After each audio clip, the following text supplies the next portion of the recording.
Captain Thomas F. Mantell was a Kentucky Air National Guard pilot who died in an airplane crash while pursuing an unidentified flying object.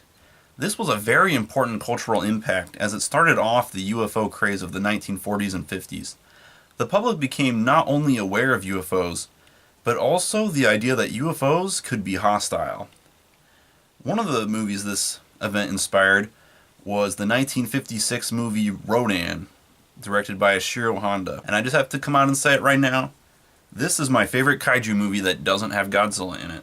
And even though the film is one of the first Toho kaiju films, it's actually the first one in color, it still has many original ideas that make it stand out among the franchise to this day. The main one is that even though Rodan doesn't appear until halfway through the film, you aren't bored with human characters talking all day.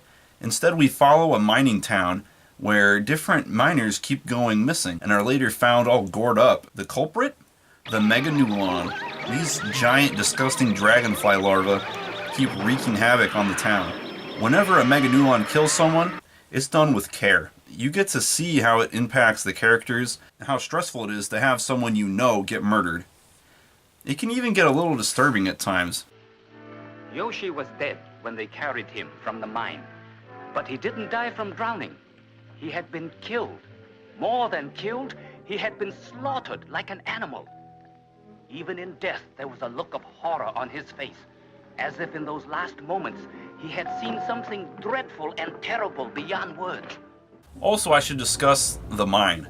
It's just a really creepy place, not just because it's all dark and dirty, but because of how old it is. All the technology they're using is, it's probably good for the time, but man, I think this is a great window into the past, and it really helps build the tone a ton.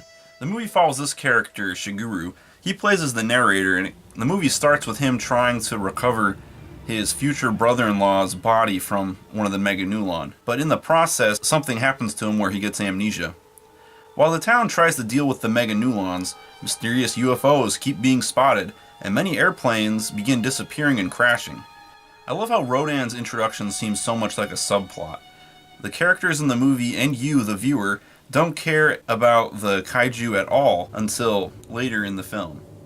When Shigeru does gain his memory, it turns out he witnessed the birth of Rodan and watched in horror as Rodan killed all of the Meganulon. This moment is really awesome. Your total focus goes from the Meganulon to Rodan. The whole film you're watching how many problems the Meganulon keep causing. And then you see Rodan and realize how much bigger and more destructive he can be. And oh buddy, is he destructive. When Rodan attacks the city, and which city he attacks depends on whether you are watching the American or Japanese version. It is pure eye candy, man. The city models are top notch, and the Rodan suit is to this day still my favorite. Very rarely are the older suits the best, but come on, look at Rodan. He just looks so menacing with the curved wings.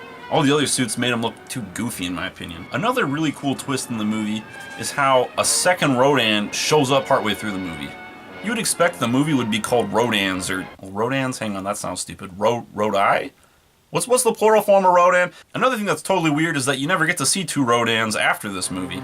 After the Rodans attack and destroy the city, they go back to their volcano home, and the Japanese army shows up and just fires a ton of missiles at the volcano until it erupts. It's a little strange that when launching the missiles, no one is piloting the trucks. I don't get why they didn't just use a miniature person. Earlier in the movie you see vehicles get destroyed and you can see miniature people inside those vehicles. So why don't they have them on these missile trucks? Anyways, aside from that, and the fact that some of the trucks catch on fire, the finale is great. It's like watching a fireworks show. And the volcano eruption, it looks amazing. Look at this. This is probably actual molten lava. I don't know what else it would be. This is probably the only time in the Showa series when the Japanese army is actually able to kill one of the kaiju.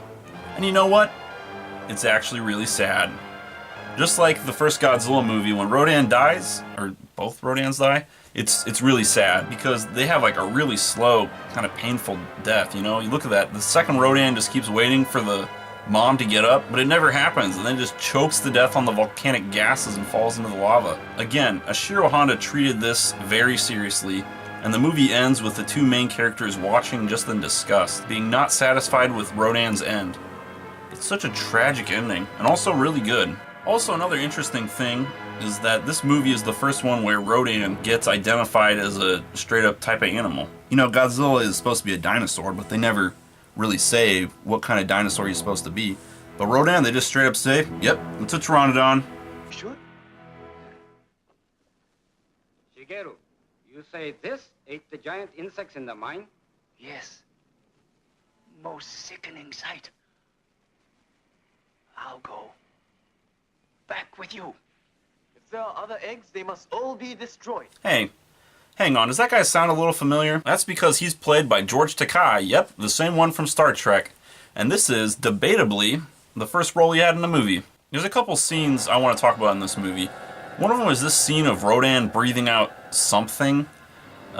It's clearly the same practical effect they used in Gojira for his atomic breath, but I'm not sure why. I mean, Rodan isn't really known for having atomic breath.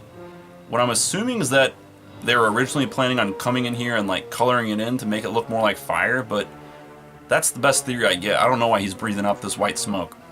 Another scene I want to talk about is this scene of him falling in the water. Now, the story goes that this scene wasn't filmed on purpose and that Haruo Nakajima broke off the cords and landed in the water, falling 25 feet. Now, a lot of people say that it's this scene of Rodan falling in the water, but I'm not convinced, as it looks like that was the puppet that fell in the water.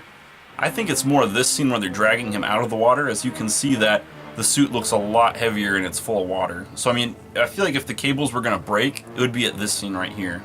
Also, if you haven't noticed yet, this movie is highly inspirational for the new King of the Monsters movie coming out. Some of the scenes of Rodan fighting the jet fighters looks just like the scenes in the trailer, and also the fact that he lives in a volcano. In the end, I love the movie Rodan. It will always be one of my favorites. I give this movie a 5 out of 5, so go and watch it.